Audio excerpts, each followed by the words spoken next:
අද අපි ඉගෙන ගන්න යනවා තවත් අලුත් වාක්‍ය රටාවක්.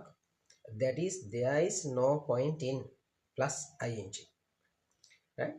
There is no point in plus ing තමයි අද ඉගෙන ගන්න යන වාක්‍ය රටාව. Today you are going to learn a new sentence pattern. That is there is no point in plus verb ing.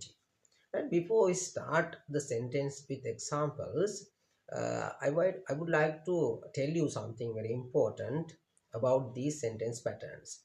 Right?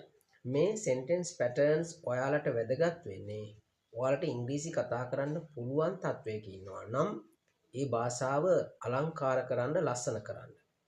එහෙම නැත්නම් මේ සරල ඒ ලස්සන වාක්‍ය රටා ඉගෙන ගත්ත පමණින් ඔයාට දක්ෂ ඉංග්‍රීසි කතිකයෙක් වෙන්න බෑ ඔයාට මූලික ඉංග්‍රීසි දැනුම නැත්නම්. එතකොට මේ වාක්‍ය රටා වලින් කරන්නේ ඉංග්‍රීසි කතා කරන්න පුළුවන් කෙනෙකුගේ භාෂා හැකියාව ලස්සන කරන එක. භාෂාව ලස්සන කරන එක. භාෂාව අලංකාර කරන එක.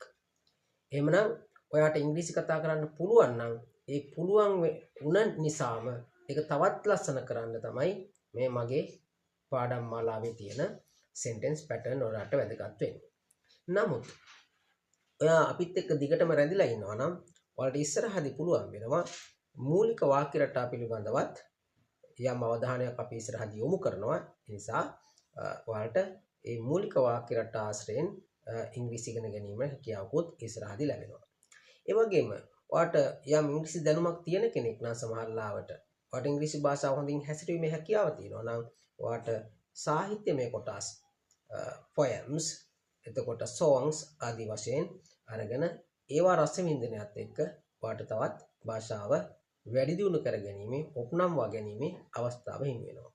එහෙනම් ඔයාලා තාමත් මගේ YouTube channel එකට subscribe කරලා නැත්නම් අදම subscribe කරලා තියාගන්න. මොකද ඉස්සරහදී ඔයාලට ඉංග්‍රීසි දන්න අයටත් නොදන්න අයටත් ගොඩක් වටිනා වැදගත් වාක්‍ය රටා සහ පාඩම් මාලා අපි ගෙන එන්න බලාපොරොත්තු වෙනවා.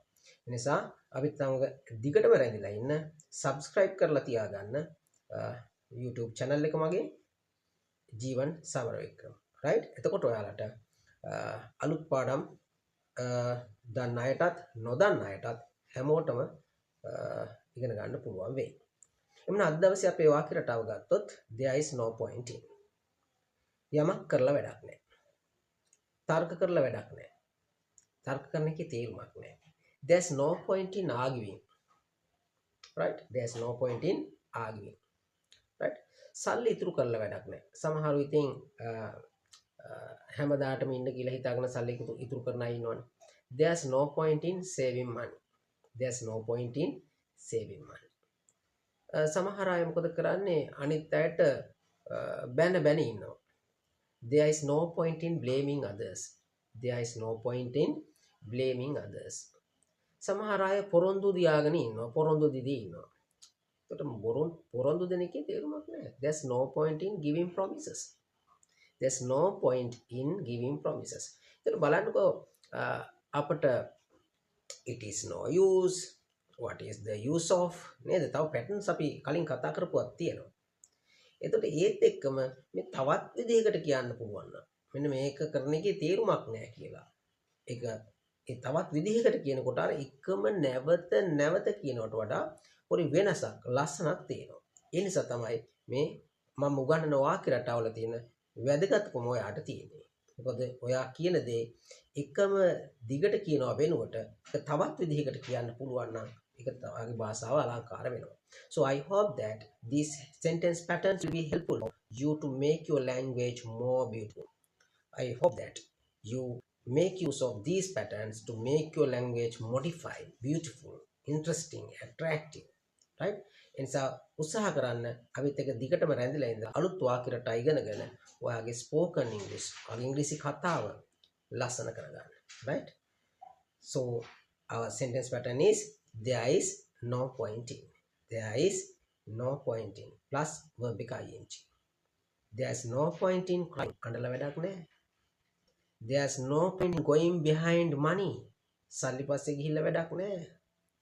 There is no point in telling lies. බොරු කියලා වැඩක් නැහැ. There's no point in cheating others. අනිත් අය රවටලා වැඩක් නැහැ. right? Don't cheat others, right? Try to understand the reality of the life and do something better for you, for your present life and for your future life, right? So there is no point in frustrating. There's no point in frustrating, right? පසුතැවිලා වැඩක් නැහැ. පසුතැවෙන්න එපා, right? Don't frustrate. So do something good to your life, for your future, right? Then we will meet again with another sentence pattern, and also wait, we will give you more lessons also. So I hope to teach you a new lesson, very important lesson next day, right? Wait. Goodbye.